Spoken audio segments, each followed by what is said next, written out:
नमस्कार दोस्तों, मेरा नाम है शिवम और मैं आप सभी का स्वागत करता हूं अपने यूट्यूब चैनल पे। आज हम बात करने वाले हैं सिंधु जल संधि क्या है और अभी रिसेंट में जो पहलगाम अटैक हुआ है उसके बारे में। तो सिंधु सिंधु जल संधि इंडस वाटर ट्रीटी जिसे बोलते हैं, ये 1960 में भारत और पाकिस्तान के बीच हस्ताक्षरित एक महत्वपूर्ण जल बंटवारा समझौता है। विश्व बैंक ने इस संधि में मध्यस्थता की थी, जिसका उद्देश्य सिंधु नदी और उसकी सहायक नदियों के पानी का उपयोग को लेकर दोनों देशों के बीच एक सहयोग सुनिश्चित कराना था। इस संधि के तहत सिंधु नदी प्रणाली की 6 नदियां को पूर्व नदी रवि, व्यास और सतलुज और पश्चिमी नदी सिंधु, झीलम और चिनाब में विभाजित किया गया था। पूर्वी नदी का पानी भारत को आवंटित किया गया था, जबकि पश्चिमी नदियों का पानी ज़्यादातर पाकिस्तान को मिलता है। भारत को पश्चिमी नदियों से सीमित सिंचाई और बिजली उत्पादन की अनुमति है।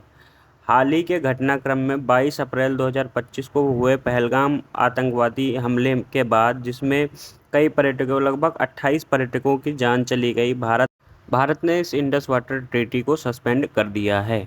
भारत का कहना है कि सीमा पर आतंकवाद संधि की भावना के विपरीत है। विशेषज्ञों का मानना है कि यदि भारत संधि से हटता है या इसमें कोई महत्वपूर्ण बदलाव करता है तो पाकिस्तान की कृषि अर्थव्यवस्था पर गंभीर प्रभाव पड़ सकता है, जो सिंचाई के लिए सिंधु नदी का पानी पर बहुत अधिक निर्भर हैं। 22 अप्रैल 2025 को जम्मू और कश्मीर के पहलगाम में आतंकवादियों ने पर्यटकों पर हमला किया। इस हमले में 26 लोगों की मौत हो गई, जिनमें अधिकांश पर्यटक थे और कई अन्य घायल हो गए। यह हमला उस समय हुआ जब पर्यटक घाटी में घूम रहे थे, जो पहलगाम से लगभग 7 किलोमीटर दूर एक लोकप्रिय पर्यटन स्थल है। हमले की जिम्मेदारी द रेजिस्टेंस फ्रंट (टीआरएफ) नामक आतंकवादी संगठन ने ली है, जिसे लश्कर-ए-तैयबा से जोड़ा जाता है। माना जाता है कि भारतीय सुरक्षा एजेंसियों ने इस हमले के मास्टरमाइंड के रूप में सैफुल्लाह कसूरी उर्फ खालिद नामक एक शीर्ष लश्कर कमांडर की पहचान की है। इस हमले की पूरे देश में कड़ी निंदा हुई। प्रधानमंत्री नरेंद्र मोदी ने इस घटना पर गहरा दुख व्यक्त किया और पीड़ितों के परिवारों को न्याय दिलाने का आश्वासन दिया। भारत के कई बड़े नेताओं ने इस अटैक की निंदा की है और कहा कि यह कायराना हमला पाकिस्तान के द्वारा ही किया गया है।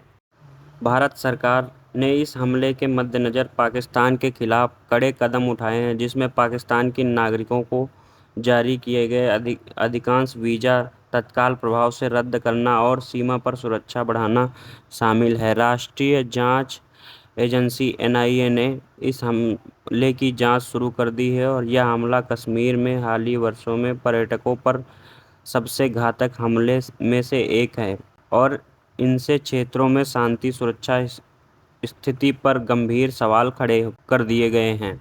इस घटना से रिलेटेड अपडेट हम इस यूट्यूब चैनल पर देते रहेंगे, सो हमारे चैनल को सब्सक्राइब करें और वीडियो को लाइक करें और हमारी दी गई जानकारी आप सभी तक पहुंचती रहे, इसलिए बेल आइकन को दबाएं और हमारे जैसे ही नोटिफिकेशन आए और हमारे वीडियो को देखें।